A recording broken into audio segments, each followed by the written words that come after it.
Зорьсон зорилгодоо эзэн нь болж, өргөсөн тангарагтаа үнэнч байж, түмэн олны тусын тулд мэддэг, чаддаг бүхнээ зориулан насаараа сурч бас сургаж явдаг хүмүүс бол алтан гарт цагаан өмсгөлд эмч нар үлээ.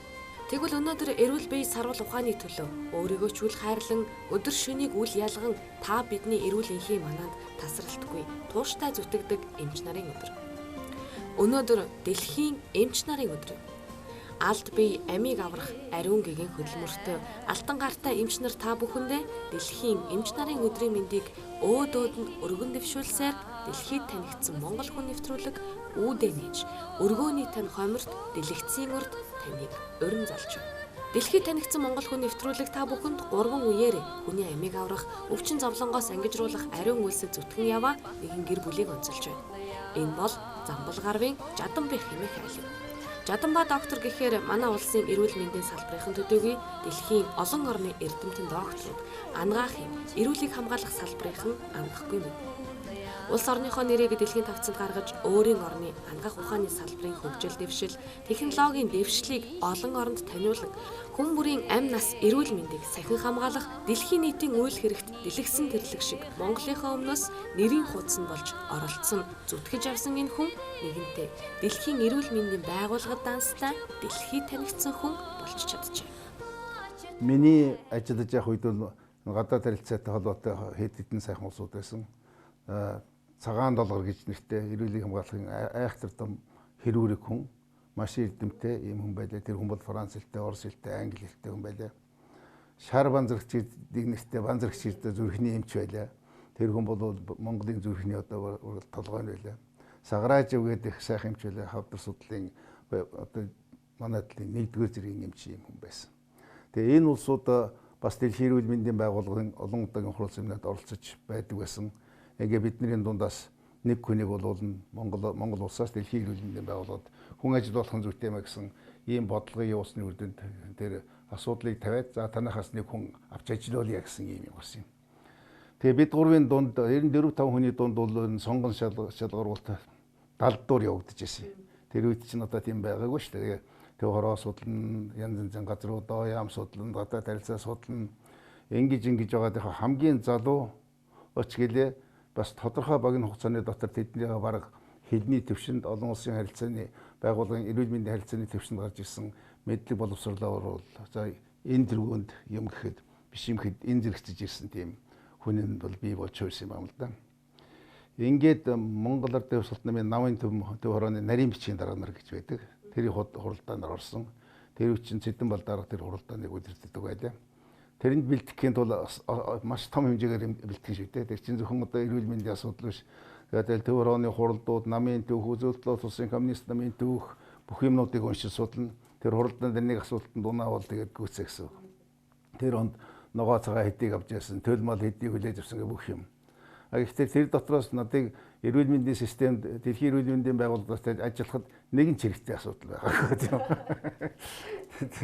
Тэгээд тийм болон асуудлыг одоо ороод ингээ бэлтгэж байгаа юм. Тэгээд хуралд орсон бияхан түүх мэхтэм ярил л дээ. Тэгээд гадаа хүлээлгэжсэн үүдэн дээр нь одоо ороод ирэглээ. Нямсар сайд гэж их сайхан хүн байсан. Маш их өндөр боловсралтай, орос хэлтэй тийм.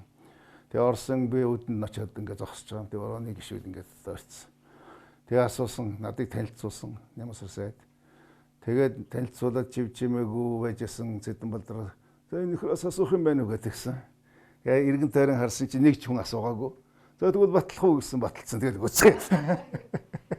Тэгээд бөөн одоо сэтгэл дээр уулзаж хуралдаж ясан тэр олон асуудлууд тэр өрөөнөөс гараад баг бүгдээр мартагдсан баг. Хоёроос тэгээд алгуулж ясан. Тэгээ явсан. Тэгээд миний нэг ганц удаа бахархаж явдаг юм бол Монгол улсын одоо ангаах ухааны дээд сургуулийг төгссөн хөдөөний хүүхэд дэлхийн эрүүл мэндийн байгууллагад тоогдож ажиллах хэмжээний төвшин төрсөн байна. Ийм хэмжээний боловсон хүчнийг бол Монголын ангаах ухааны дээд сургууль бэлтгэж гаргаж чаддаг юм байна гэдэг тэр анхны зам мөрийг тавьсан баяртай байдаг. Тэрнээс хойш яг хөтөр Монгол улсаас одоо цаашдаа ажиллах улсууд зөндөө гарна л да. Ер нь гарсан. Ингээд би 1978 онд дэлхийн эрүүл мэндийн байгууллагад тэр Fellowship Officer гэж одоо мэргэжил сурлага дэвшлүүлэх тийм асуудал ирсэн юмар очиж байлаа. Тэгээ тэр үчин 4 жилээр томилдог байсан юм. Тэгээ 83 онд би буцаж ирсэн. Тэгээ 83 онд буцаж ирээд яг танахаас оронд нэг хүн ажилуулъя гэсэн тэнд анагаах ухааны дэд сургуулийн багш байсан отхон гэж хүн очсон. Тэгээд 4 жилийн дараагаар танах доктор Жаданбай буцааж ажиллаж өгөх гэж хүсэлт байсан. Тэрийг нь бол тэнд сууж байсан хос хоёр сайд гадаад явдлын юмд уламжлаа. Тэгээд надыг буцааж явсан. Тэгээд тэнд очиод би яг дэлхийн эрүүл мэндийн байгууллагын зүүн даацын бүсийн халдварт бус өвчний асуудал ихэлсэн одоо зөвлөгчөөр захирлын зөвлөгчөөр ажиллаж ингээд нэлийн хэдэн жил болж байлаа. Тэгээд тэрнээсээ би дэвшээд халдварт бус өвчин асуудал эрхэлсэн захирлын 1994 онд хаад захирлын орлогч захирал болж болсон. Орлогч захирал бөгөөд дэлхийн эрүүл мэндийн байгууллагын зүүн даацын бүсийн захирлын кабинетийн гишүүн. Дараагаар нь одоо тэндээс халдварт бус өвчин эрүүл мэндийн хөгжлийг хамгаалах бас албаны захирал кабинетийн гишүүн.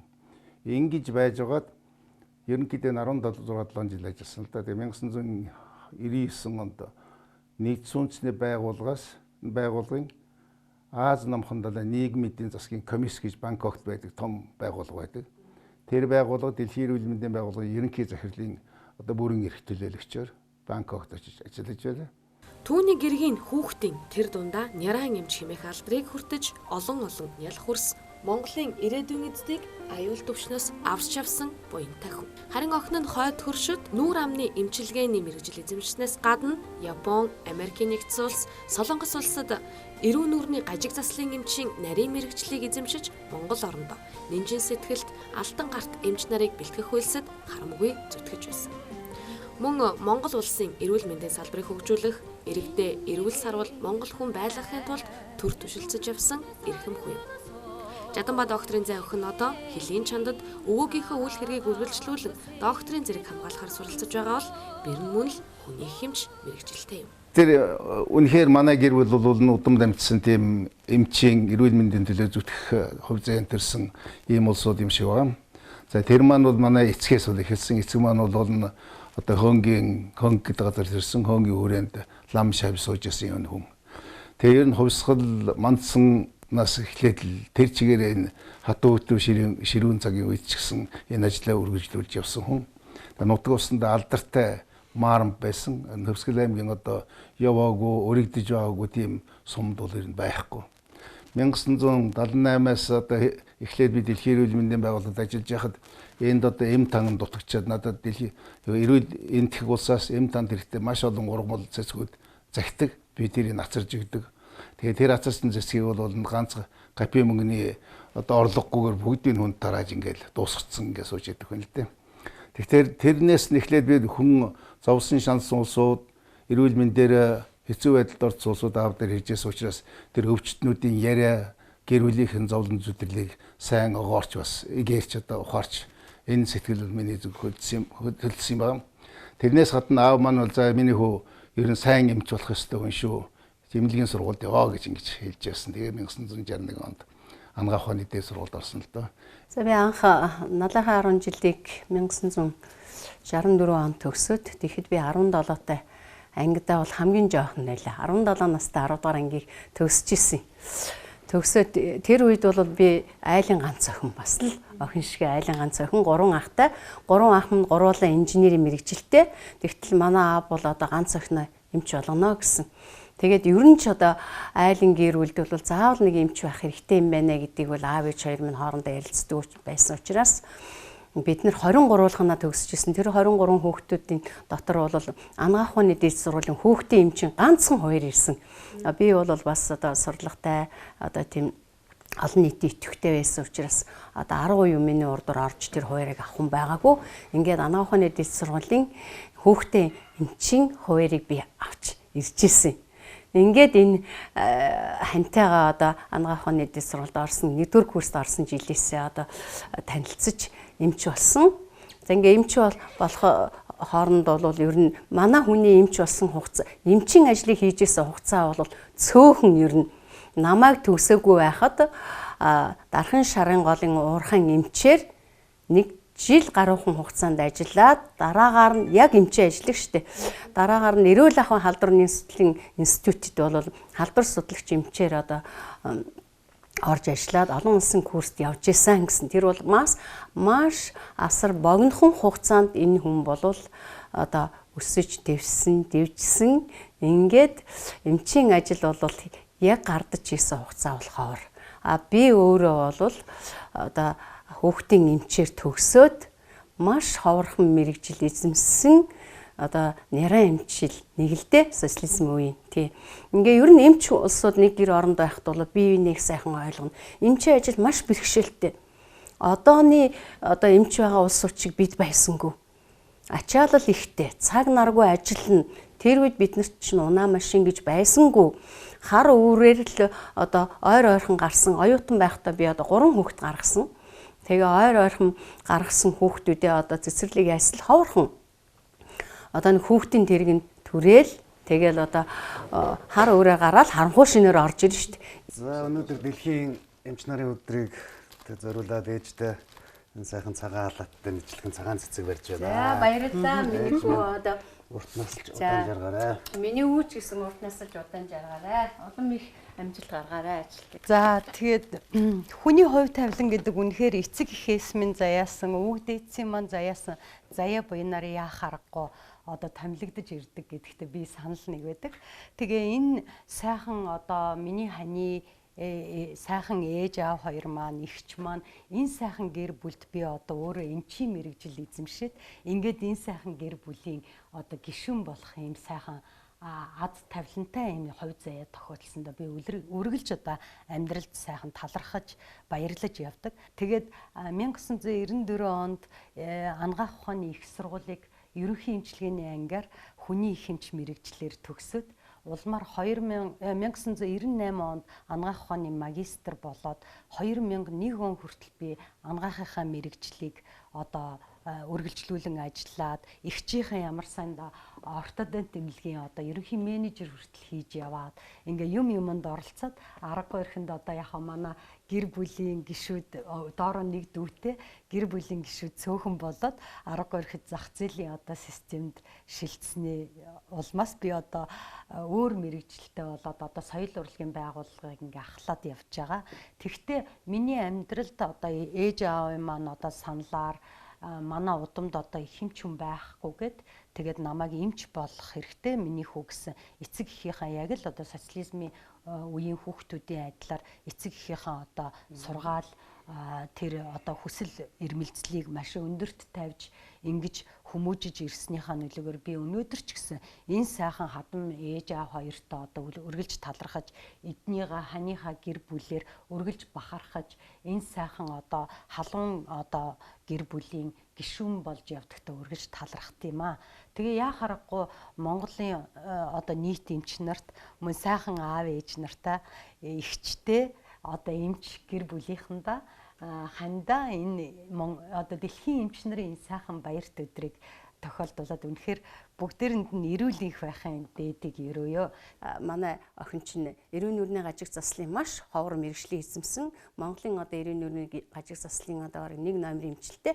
Тэгээд ингээд нэг хувийн эмнэлгээ дөнгөж байгуулж эхлээд маш их махран учраас өдөр шөнөгүй ажиллаж ирсэн л та. Тэгсэн сургуульд ороогүй 6-7 настай бага охин амгалангаа нэг өдөр бол бит хоёрт орж ирж хэлсэн. Ээж маань их ядарч энэ дөө ингээд гэртээ ч орох завгүй юм да. Би бушуухан шиг сургуульд ороод 10 жилдээ төгсчээд эмч болъё доо. Уг нь би эмч болохгүй л гэж бодож ирсэн. Ингээд өөрөө хичээлдээ их сайн, тоондоо их сайн, эдийн засагч болно гэж ярьдаг охин байхгүй. Нью-Йоркд эдийн засгийн дээд сургууль сурч байна. Нью-Йорк их сургууль тий. Тэгтээ зэрэг нь би өвөд нь хэлсэн. Хүй нэрээ тим юм бэ. Ингээд охин минь нарийн мэрэгжил эзэмшээд хувийн эмнэлэг байгуулад ингээд цаашдаа өсөөд ингээд энэ эмнэлгийг ингээд явахтаа зэрэг миний охины сурсан мэдсэн энэ өвлүүлэх зүйл нь бол үнэхээр огтуд нь байх ёстой юм байна. Тийм учраас амгалангуй ингэж ярьж байгаа юм чинь Маяга эмч болохлоо гэж. Яагаад гэвэл Мая маш их махруу маралгааг бол бит хоёр өсгсөн хүнлэг чанартай их зөөлхөн хүнтэй бол маш сайхан дотн нийлэгсэг харьцаж чадна.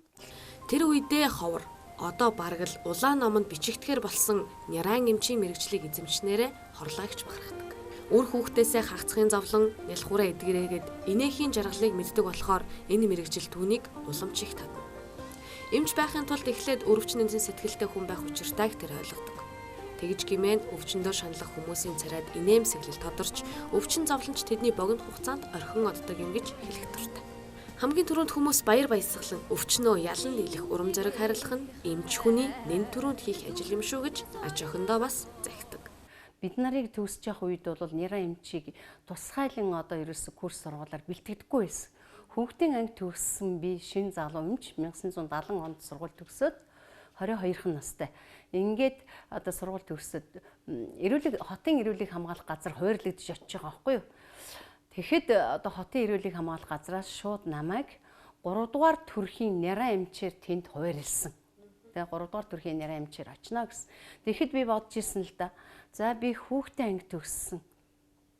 Гэтэл няраа хичээлийг бол заалгасаа. Няраа хүүхэд гэдэг бол маш эмзэг, маш их хөөрхөн, ихийнхээ хөвлийгээс дөнгөж төрсөн, гадаад орчинтай харьцаж амжаагүй нялх тийм хүүхдийг би тийм эмчээр очино гэдэг бол нийгэм бодолд бол баярлсан. Нөгөө талд бол надад маш өндөр хариуцлага ер нь бас тулгарч байна гэж бодоод би няраа эмчээр 3 дахь төрөгт очисон. Би 1967 онд охиноо төрүүлчихэд 68 онд дахиад би төрлөө 100. Тэгээд дахиад нэг охин төрүүллээ. Тэгээ охиноо төрүүлчихэд ингээд эрүүл саруул охин гарсан. Хэд хонлоо 2 3 хонлоо ерөөсө нөгөө хөөхт маань ерөөсө амлуулж момлуулахгүй. Одоо бол ер нь 2 3 хоноод шууд ихтэн амлуулаад гарчдаг байсан шүү дээ. Тэр үе чинь тэгдэг. Тэгээд ер нь хөөхөд жоохон биеийн байдал тааруу байна гэсэн юм л эмч хэлээд байдаг. Нэг их надад авчирч үзүүлдэгчгүй яадаггүй. Ингэсээр агаад хөөхт маань хүндрээд ингээ би төрөхөд дөнгөж төрсөн ялах биштэй хүн чинь зөндөө 1-2 сар хүүхдээ хүлээж байж байгаад ингээд хүүхд маань эндээд ингээд би хүүхдгөө гарч ирсэн л да төрхөөс. Тэгэхэд надад юу бодогдсон бэ гэвэл за би хүүхдийн эмч болохоор сурч байгаа. Тийм учраас энэ мэрэгжил дотроос би бас няран эмч болох надад зүйтэй юм байна. Яагаад гэвэл их үр хоёр хагцнаа гэдэг бол игнэшгүй их зовлон. Тийм ээ тэр цагаан сүн гойж тэрийг бол үнэхээр ярихад бол хэцүү шүү дээ тийм. Тэгээд ингээд хагцал үзээд залуу хүн урд нь гэртээ нэг охинтой хүүхэд маань байгаа тулдаал би бас дисэж штэ. Тэрнээс анхны төрөгчд ийм зовлон тохиолдох юм бол асар хэцүү. Ийм зовлон миний ажиллаж явах хугацаанд бас гарч ил байсан. Энэ бол үгүйсэхгүй.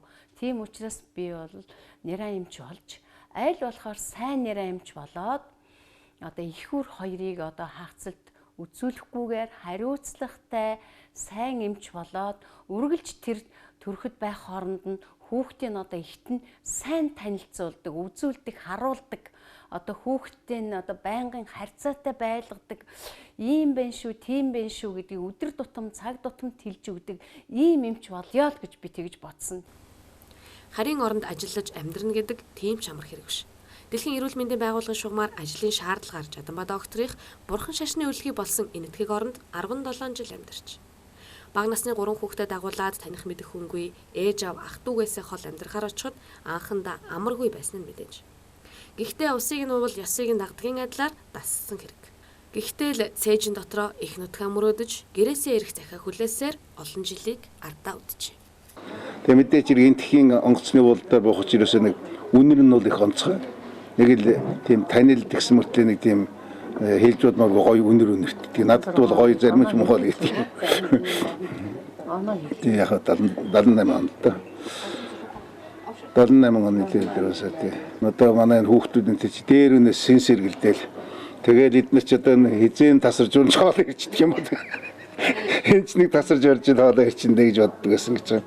Тэгээ би бол ажилдаа явж эднэр ингээд үлдэн эднэр чи жижиг юм байсан юм шиг гадаа тоглож болох анхлуудаа хөрөнгөтөн горонд очиж зөмөр жаахан айдстэй тэгж болохгүй ингэж болохгүй гадаа гарч болохгүй тиймэрхүү юмтай.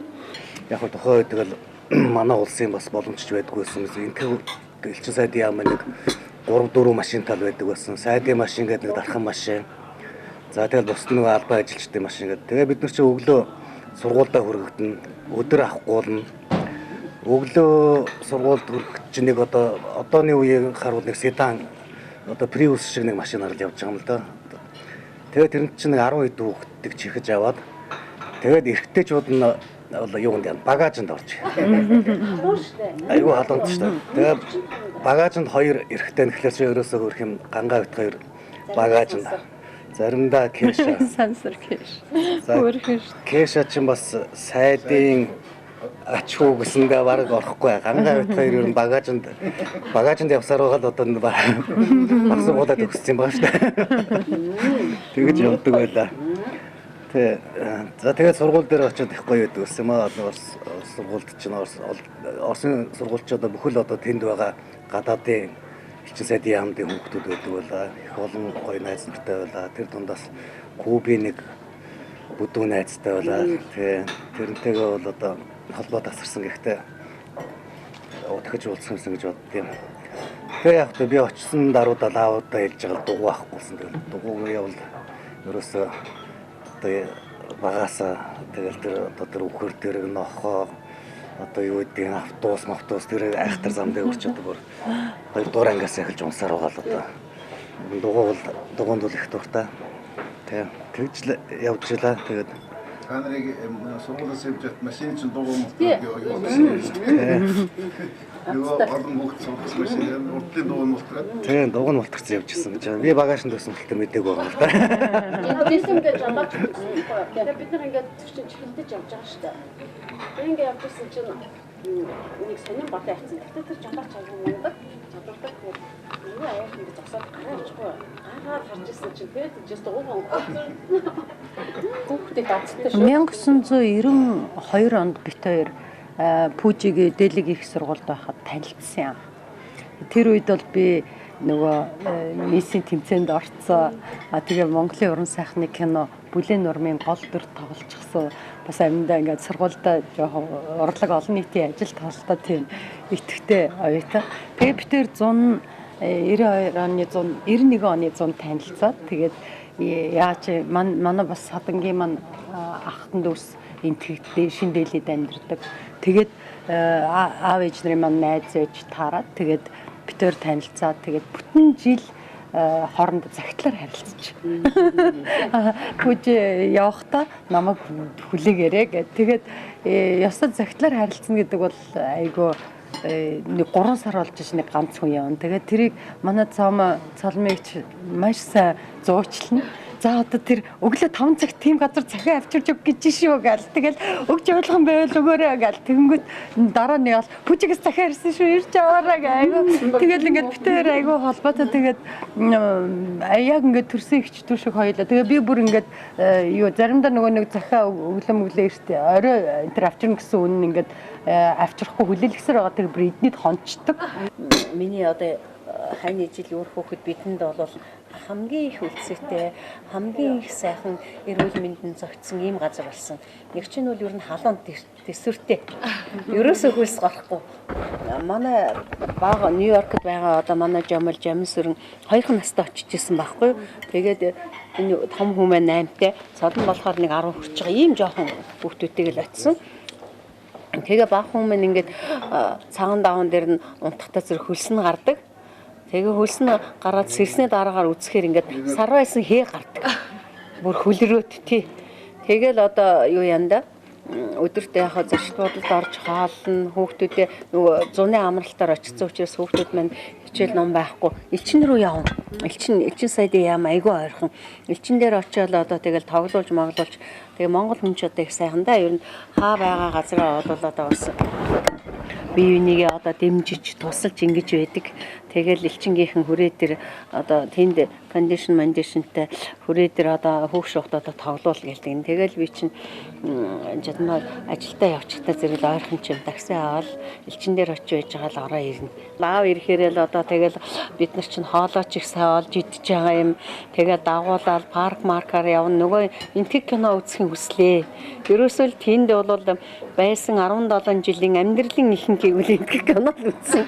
Тэгээ тийм одоо хүүхдүүдийн маань одоо тэр сайхан хүүхэд насндаа бага байхдаа одоо аав ээж тэгээ жаргалтай юу ч бодож санах юмгүй бит хоёр ч гэсэн одоо нутгаа санал одоо санах өдөр их гарч байгаа. Би одоо бас ээжигээ орхиод явсан ах дүүнэр минь одоо бүгдээрээ л байсан. Тэгсэн мөртлөө нөгөө хань ижилтэйгээ халуун бүлээн гэр бүлээрээ өр хүүхдүүдтэйгээ яв. Миний хамгийн жаргалтай үе бол ерөөсөл дээлэд эднэрийн хүүхдүүдэд аваалаад өнгөрүүлсэн бага нас нь өнгөрсөн. Эцэг ихтэй л харагдаж яваарай гэсэн аавын зарлагч шиг захиас шиг сургаалыг өр хүүхдүүд нь үргэлж санаж сэрж явдаг. Хүн шиг байх юм бас хүний эрхэнд орохгүй амьдрал аав ээжийнхээ ачийг хариулж байгаа нь тэрэ гэж басв.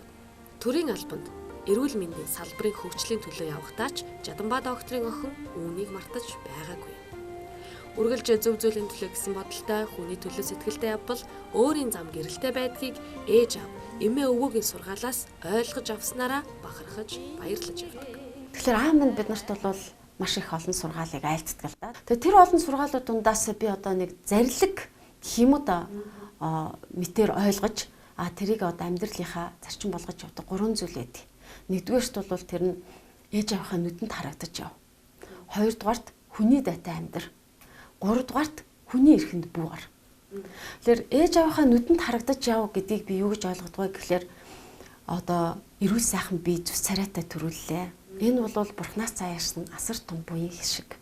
Аав ээжийн минь 5 үе удам мөхсөн нүгэл хийлгүй буруу бодолгүй явсны гавья. Энэ буян заяаг хадгалж цааш нь дамжуулж эрүүл сарвал байж аливаа өвчин эмгэгд одоо нэрвэгдэлгүйгээр ээж аавынхаа өмнө орж болохгүй гэсэн хатуу хориг. Хоёрдугаарт бол хүний дайтай амьдрал гэдэг нь мэдээж хүнээс илүү сураагүй ч дутуу сураагүй. Хүний үзэж харахыг энэ яваа насандаа хинч гүйцэж үзэж харж чадахгүй ч бас нилээдгүй үзэж харлаа. Амьдралын муу сайныг хооронд нь ялгаж салгах тийм хэмжээний хугацааг тууллаа. Олж авсан мэдлэг амьдралынхаа туршлага дээр суурлаад амжилтанд хүр зүтг хичээ гэсэн ийм одоо зарлагч юм. Гуравдугаарт нь хүний эрхэнд буур гэдгийг би юу гэж ойлгож байгаа гэхээр ерөөсөө хүний гар хүрэл болж болохгүй. Өөрөө хараа яв. Өөртөө зөв бодолтой тэрэндээ өөрөө үнж байхын төлөө яв. Тэгж хүний гар хүрэл болж явсан одоо туулсан амьдрал бол чиний амьдрал биш. Тэгж олсон амжилт чиний амжилт биш. Тийм учраас зөв явал гэж ингэж зааж өгсөн. Тэгэхээр энийг бол би байнга бодож ингэж явдیں۔ Энэ гурвал миний амьдралын бас том философи. Би хүүхдүүдтэй ч бас энийг л өгдөг. Тэгээ аавын минь хэлсэн нэг үг байдгийн. Хялгсан дөрний аясаар хайнгийн шар шиг ханхааж явснаас хадан дундаа тас хошгорох ханцун чинээ мөндөл явсан дээр гэж. Ингэж л аав ээж хоёр минь биднэрт сургаж бид энэ нийгэмд арай л бас зохихгүй тийм одоо зарчмаар тийм ээ ингэж хүмүүжигдсэн. Тэгээ яг хуу энэ зарчмаар хүмүүжигдснийхаа одоо буйнд бол бид нар ямар ч нийгэмд ямар ч төр засгийн үед аль ч цаг хугацаанаас үл хамааран дотоод асар хэрэгчлөөтэй явдаг. Энэ бол агуу юм. Ээж минь бол надад чи эмэгтэй хүн учраас байнга сайхан үр нэмгэн зөвлөн одоо хэлсэн амандаа хүрч ингэж яв гэж байнга сургадаг гэсэн. Миний эмээх сайхан хүн байсан л да, намайг өсгсөн. Тэгээ эмээгийнхаа тэр хатуу чанд, шударга, зарчимтай, хүчтэй тэр чанарыг би бас тодорхой хэмжээнд өвлж авсан болоо гэж ингэж боддتي. Эмчийн гэр бүл мэдээж эрүүл байхыг чухалчлана. Ингээхийн тулд амьдралын хөвчлээ эрүүл байлгах хийж. Өвдснийхөө дараа биш, өвчнөөс урьдчилан сэргийлэх нь маш том хөрөнгө оруулалт юм а гэдгийг энд гэр бүл мэддэг. Зөв амьдралтай, зөв хөвшилтэй байхын үлгэрийг олон ч гэр бүлд үлгэрлэн харуулж байгаа. Ерөөсөл хувь хүн л өөртөө анхаарах хэрэгтэй. Хувь хүн өөртөө анхаарна гэдэг нь жоохон юу гэдэг юм бол одоогийн яриад байгаа зөв хооллолт гэдэг юм их хэрэгтэй. Зөв хооллолт, хоол ундаа зөв зохицуулах мөн энэ дээр бол нойр гэдэг юмыг бол ерөөсөө мэдгүй байна. Нойр тэн дээр ажлын ачаалал гэдэг нь стресс гэдэг байгаа шүү дээ. Ажлын ачаалал стрессээ зохицуулах тэгээд одоо нас агсан хүмүүсүүд байх юм бол тэтгэврт гарсан хүмүүсүүд ивэл одоо хөдөлгөөний хомсдол. Ер нь ингээ хараад байхад нь штэ манай орондч гэсэн залуу эдгээр залуу наснд ч гэсэн хүүхдүүд ч гэсэн 10 жилийн хүүхдүүдийг ч хараад байсан гэсэн. Ер нь одоо тийм зөв хооллолт бол маш буруу. Ерөөсө хоол ундын зохицуулалт бол байхгүй. Гэтэл Дэлхийн эрүүл мэндийн байгууллагаас тавьж байгаа шаардлага ном хэвлэл дээр бичиж байгаа энэ байдлаас үзэхэд бол хооллолт бол 60% эзэлнэ. Ерөөсөл зөв хооллолт. Зөв хооллолттой байж үж тэн дээр амралт, ажлын ачааллыг зөв тэнцвүүлээд хөдөлгөөний хомсдолд орохгүй байх юм бол хүн эрүүл чирэг явж болно. Тэгээд хүн гадаад талаасаа зөвхөн эрүүл гоё байхыг хичээгээд зогсохгүй дотоод сэтгэл зүй оюун ухаанаараа маш одоо тогтуун тайван одоо зөв сайхан эрүүл сарвал сэтгэлгээтэй оюун ухаан бодолтой байх хэрэгтэй гэж би бас боддөг юм аа. Тэгээд тийм болохоор энэ сайхан өдөр одоо ингээ бүгдээрээ сайхан эрүүл инх байж миний аав сайхан эрүүл хоол идэж улам их урт насалж удаан жаргаарай гэж охин хүсье. Та бүхэндээ одоо хайртай шүү. Тэгээд эрүүл инхийг хүсье аавда тий. Тэгээд Бамба маань бол энэ гэр утгаас байгаа хин яасан. Бүх одоо оршийг тавьж бүх хэмжлэгийг хийдэг одоо манай гэр юм. Тий, харцангуй яг нөгөө ерөнхий эмчилгээний эмч гэдэг утгаар ингээд яалтчгүй нэг гэр бүлийн ерөн гишүүн эмч байхаар чинь тэргүү тэгэл бүх хүмүүс л тэр эмч рүү ер нь ханддаг. Тийм болохоор би бол тэртээ эмч гэр бүлтэй болохоор дандаа зөвлөж, асууж, аав ээжтэй ханддаг, эгчтэй ханддаг. Тэгээд бид нар ингээ харилцсан биеиндээ одоо санал солилцоод хүний эрүүл энхийн төлөө зэтгдэг. За бид нар бол баг өвддөггүй хүмүүс л дээ. Яг тэгвэл өвчин тусна гэдэг бол бас нэг сэтгэлийн бас мэдлэгийн юм уу да. Тэгэхээр хүн хүсээд биш, байх ч юм биш. Тийм учраас хүн өвчин тусахгүй байх тал дээр сэтгэлийн асар их тийм эрчтэй хүчтэй байх хэрэгтэй байх гэж боддتي. Дээрэс нь бас тодорхой мэдээлэлтэй мэдлэгтэй байх хэрэгтэй. Ямар өвчнийг яаж тусч болох вэ? Тэгэхээр тэрнээс урьдчилан сэргийлэх хэрэгтэй байх гэж боддог. Тийм ч учраас би энэ ард иргэдэд энэ өвчнөөс өвчлсөн хойноо биш, өвчин тусаагүй байхдаа хэдүүлээ урьдчилан сэргийлье. Энэ бол маш хялбар бөгөөд асар хямдаа. Өвчин туссан хойноо эмчилнэ гэдэг бол асар хэмжээний цаг хугацаа, хөрөнгө мөнгө шаардсан ийм их ажил болдгиймаа гэж ингэж байнга хэлдэг. Тэгэхээр бид нар бол аль болохоор өвчин тусахгүй хичээдэг л дээ. Бага охиныг бол би өөрөө өсгсөн. Тэгээ охиноо бол халуурангууд нь 37 градусын усан дотор л хийчихсэн. Тэгэл халуун зүгээр болчихно. Ерөөсөө хүүхэд бол мөөмөө идж байгаа тохиолдолд ямар нэгэн эм тарай антибиотик хэрэггүй. Өөрийн дархлаачлалт нь байдаг учраас тэрийг жоохон сэргээж дэмжиж өгөх шаардлагатай байдаг. Зүгээр их хэмжээгээр халуурж явах юм бол мэдээж одоо халууны заавал намдах хэвээр. Тэгээ миний одоо хэрэгжилж исэн арга барил бол охины халуурангууд 37 градусын ус хийж байгаа л халууны шил дүрэл 37 градус болонгууд нь хийгээл тэгэл авдаг. Ерөөсөө л ийм юутай.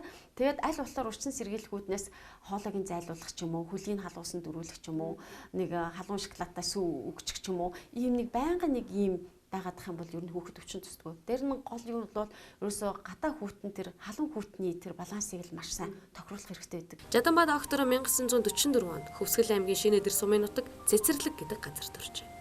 Англи, Чехословак, Энэтхэг улс, Америк улсад суралцаж, олон улсын халдвар судлал, эрүүлийг хамгаалахын зохион байгуулагчийн нарийн мэргэжил эзэмшсэн. Хүний хэмж, Монгол улсын эрүүлийг хамгаалахын тэргүүний ажилтг, хөдөлмөрийн гавьяаны улаан тугийн одонтой. Америкийн нэгдсэн улсын намтар судлалын хүрээлэнгийн 2000 оны мянганы алтан медалийн мөн шагналтай. Мөн дэлхийн эрүүл мэндийн байгууллагын зүүн өмнөд Азийн бүсийн халдварт бүс өвчин, нийгмийн өөрчлөлтийн асуудал эрхэлсэн захирлаар олон жил ажилласан. Бас гадаад дотоодын ном хэвлэлд 80 гаруй бүтээлээ хэвлүүлсэн яруу найрагч, орчуулагч, буддын гүн ухаан судлаач хүн. Тоонон дээгүр хушуураад нүүдлийн шувууг анганахаар тогтоож чадахгүй сэтгэл минь гүйдлийн моршиг алдуурна. Хонгор багын хайр нөхөө, насандаа нялхран мөнхөрн, хослон дуулахын жаргал нөхөө, үсэндээ сорт мөнгөрнө. Энэ бол дэлхийн хүн Жаданбаа докторын хандаа зориулж шүлгэлсэн шүлгийн цөө мөрийн нэг. Түүний шатар заалгахгүй Монгол, шүлэг найрагдлын төвөр, бурхан ухааны дээж зохиол, Дармапада буюу буддын ухаарлын зам хэмээх англи хэлнээс шүлэглэн болгосон орчуулга, хилтгий тавилан, бүдэг улаан од раман гэд хэд хэдэн бүтээл нь зон олны талархлыг хүлээсэн ухаарл, гэгэрлийн гэрэлгэгээ бүхий үнд цэнтэй зохиол болсон билээ. Би чинь ихээсээ тавуулаа. Надад 5 настай байхад ээж манаас орсон. Тийм учраас бол одоогийнхаа бол өрх толгоос эцгийн гар дээр өссөн 5 ончин хүүхэд. Ингээд бүр баг одоо тэр үчин сургуульд орохосоо зүхтаад байлаа шүү дээ. Тэгээд манай ах бол надаас 2 ах. Тэгээд ахтай хамт оруулна гэдэг надыг ахыг маань 2 жил хүлээлгэж байгаа. Тэгээд анх одоо тэмрүүлгийн сургуульд орж дотор байранд ски гэрт одоо ингэж байлаа шүү дээ. Тэр үед бол сургуулаасаа гэрээс нь хоолундаас нь наавгаас нь тэгээ сургуулаасаа орно. Тэр үчин бас оргож байгаа чон ноход идвэс уусдууд байдаг байлаа. Тэмрүүлгийн төвөөс манай одоо үлжээ хүртэл хашхын давж их сүрлөгөнд модтой болоор дамж өгдөг. Тэнд дарна тэргээр дамнаж явсаар гал ингээд хүрдэг хоёулаа хөтөлцөд дуучдаг. Тэгээд мөн ч олонгодоо оргож очижээ, мөн ч олонгодоо аав маань буцааж яцарж байлаа. Тэгэхээр энэ дээр би нэг бахархан тэмдэглэл гэх юм бол манай аав бол лам хүн байсан. Тэр үедээ боловсралтай хүн байсан, төвдөл мэддэг.